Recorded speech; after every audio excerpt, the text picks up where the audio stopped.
वालेकुम नाज़रीन, MR news headlines पे एक बार फिर आपको खुश आमदीद कहते चले। मैं हूँ राशिदा हफीज़। वज़ीर बल्दियात सिंध सैयद नासिर हुसैन शाह ने कहा कि इमरान खान ने अपने तर्ज़ अमल से साबित किया कि उनका जमहूरियत से कोई लेना देना नहीं। कौमी असम्बली में अदम एतमाद की तहरीक पर पूरे दिन की कार्रवाई और वोटिंग पर बयान देते हुए नासिर हुसैन शाह ने कहा कि पूरी पाकिस्तानी कौम को सिलेक्टेड वज़ीर आज़म से निजात मुबारक हो। नासिर हुसैन शाह ने कहा कि चेयरमैन बिलावल भुट्टो सरदारी और सदर सरदारी के साथ मुत्तहिदा अपोजिशन की मुतफ़िका हिकमत अमली बहुत बड़ी कामयाबी है। पाकिस्तान के मारूफ गुलकारों अदाकार फरहान सईद हमेशा की तरह इस बार भी साबिक वज़ीर आज़म इमरान खान की हमायत में सामने आ गए।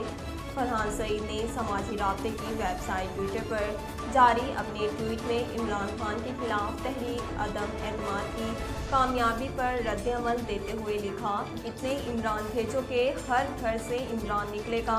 गुलकारों अदाकार ने कहा, आज जो हुआ वो अफसोसनाक है, लेकिन मुझ पर भरोसा करें, मैं कहता हूँ कि आज से हकीकी इंकलाब शुरू हो रहा है। हाँ, ये इससे कहीं ज़्यादा मुश्किल है जैसा हमने सोचा था, लेकिन घबराना नहीं है। पाकिस्तान तहरीक-ए-इंसाफ 25 जुलाई 2018 के आम इंतखाबात के नतीजे में बरसरे इक़्तिदार आई और इमरान खान ने 18 अगस्त 2018 को वज़ारत-ए-उज़्मा का हल्फ उठाया। पाकिस्तान तहरीक-ए-इंसाफ की इत्तेहादी जमातों में M2M पाकिस्तान मुस्लिम लीग काफ, अवामी मुस्लिम लीग GDA, PAP और बाज़ दीगर आज़ाद अरकान शामिल थे।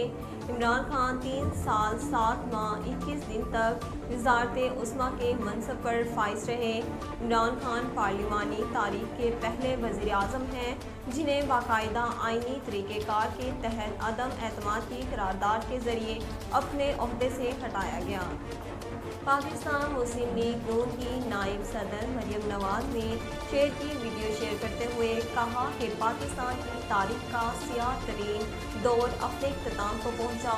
कौमी असम्बली में तहरीक अदम एतमाद की कामयाबी के बाद अपने ट्वीट में मरियम नवाज ने कहा, पाकिस्तान की तारीख का सियाह तरीन दौर अपने इख्तिताम को पहुंचा।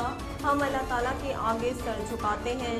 मरियम नवाज ने कहा, हम अल्लाह से इस शख्स की रहनुमाई और कामयाबी के लिए दुआ करते हैं जिसने हमारे वतन को पहुंचने वाले नुकसान को पूरा करने के एक मुश्किल सफ़र का आगाज़ किया है।